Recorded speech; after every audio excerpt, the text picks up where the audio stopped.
মানে উনি Saint Martin, Cox's Bazar, Kuakata যে সব জায়গায় গেছেন, মোটামুটি কোনো জায়গায় তো দেখেছি যে জায়গার বাকি নাই।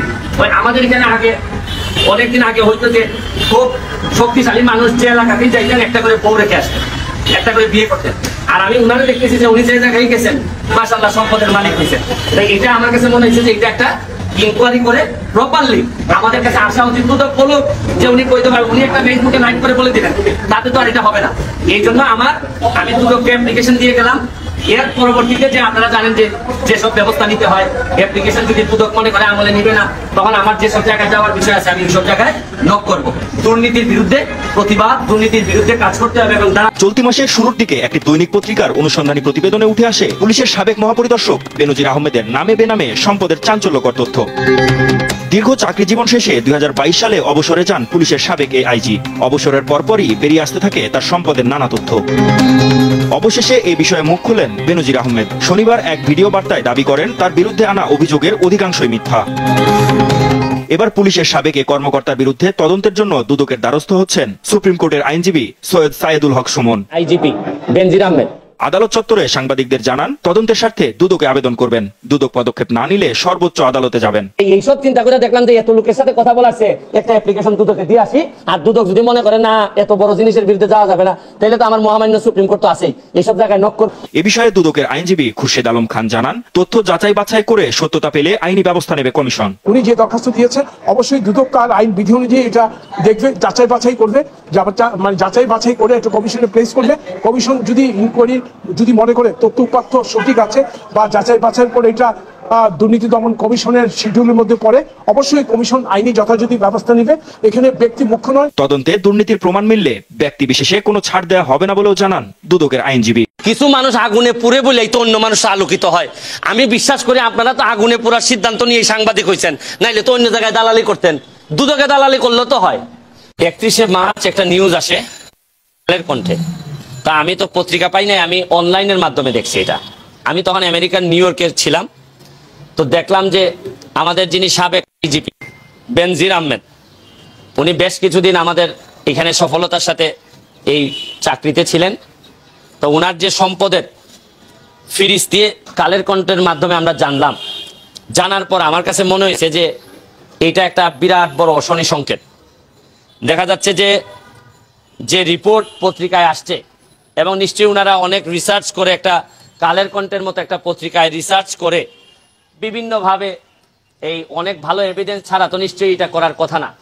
আমার জানা মতে আমি গতকালকে দেখলাম আইজিপি, সাবেক আইজিপি মহোদয় বেনজির আহমেদ, উনি নিজে একটি লাইভ করেছেন। লাইভ করে উনি ওনার বক্তব্য কিছু স্বীকার করেছেন, কিছু অস্বীকার করেছেন। এখন প্রশ্ন হচ্ছে কি, যে একজন আইজিপির 34 বছরের জীবনে যে বেতন হয়, বেতনে প্রায় 1,74,00,000 টাকা হয়, 1.25 কোটির মতো। কিন্তু দেখা যাচ্ছে যে শত শত কোটি টাকার মালিকানা ওনার আছে, যেগুলা কাগজের হিসাবে আসছে। আর বে হিসাবে যে কি আসছে এটা একমাত্র আল্লাহ মাহবুদ ছাড়া তো আর কেউ জানেন না, বা কি আছে ওনার। এখন দেখা যাচ্ছে ওনার মেয়ে এবং ওনার ওয়াইফ দুইজনেরই কোনো ইনকামের কোনো লাইনই ছিল না, বা এরা তো ইনকামও করে না। তারপরও 6টা কোম্পানি থেকে শুরু করে কোটি কোটি টাকার সম্পদ উনি বানাইছেন। এবং মজার বিষয় হচ্ছে কি, গোপালগঞ্জের মতো জায়গায় 600 বিঘা, 800 বিঘা আরো পাশে, কত হয় 800 1400 বিঘা। তা আর কিছুদিন সময় পাইলে তো গোপালগঞ্জই কিনে ফেলতেন মনে হয় উনি। তা আমাদের সবাইকে আল্লাহ বাঁচাইছে যে বেশি দিন সময় পান নাই। আমি তো দেখা যাচ্ছে যে উনি বৈধ বা অবৈধ পরে যে সম্পদ বানাইছেন, আর কিছুদিন হইলে হয়তো উনার জমির উপর দিয়ে আমাদের বঙ্গবন্ধুর মাজারে যাওয়া লাগতো। তো এত সম্পদ, আপনার শত শত কোটি টাকার ব্যবসা প্রতিষ্ঠানের মালিক, এর স্ত্রী ও 2 মেয়ে 2 লাখ শেয়ার কিনেছেন। তো রিসোর্টের জন্য এলজিডি আবার 7 কিলোমিটার রাস্তা ওনার করে দিছে। যাই হোক, আইজিপি মহোদয় থাকলে এলজিডি তো একটু আপনার ফেভার করতেই পারে, বা একটা ভয়ের প্রশ্ন থাকে। তাই এখন প্রশ্ন হচ্ছে কি, বৈধ অবৈধ, এখন প্রশ্ন হচ্ছে কি, এত সম্পদের রিপোর্ট আসার পর আমি ভাবছিলাম যে আমার মনে আশা লাগবে না, দুদক নিজেই হয়তো এত বড় জিনিস দেখার পর দুদক, আবার শুনতেছিলাম দুদকের চেয়ারম্যান মহোদয় বলছিলেন যে ওনারা একটা চিন্তা ভাবনা করতেছেন। আর চিন্তা ভাবনাটা কোথায় থেমে গেছে এটা আমার জানা নাই। আর এত বড় জিনিস যদি আমরা কেউ কথা না বলি, তাহলে এই বঙ্গবন্ধুর বাংলাদেশে কি এত বড় দুর্নীতির অভিযোগের বিরুদ্ধে কেউ কথা বলবে না? আর দুদক নিজে তো কাজ যদি না করে, তা আমাদের দায়িত্ব হচ্ছে কি নাগরিক হিসাবে দুদকরে বলা যে ভাই আপনি একটু নড়ে চড়ে বসেন। এটলিস্ট আমরা তো বলছি না যে উনি দুর্নীতি করেছেন, আমরা বলছি যে অভিযোগটা আসছে এটা বাংলাদেশের মানুষের সামনে, জাতির সামনে পরিষ্কার হোক। মানে উনি সেন্ট মার্টিন, কক্সবাজার, কুয়াকাটা যে সব জায়গায় গেছেন, মোটামুটি কোনো জায়গায় তো দেখেছি যে জায়গার বাকি নাই।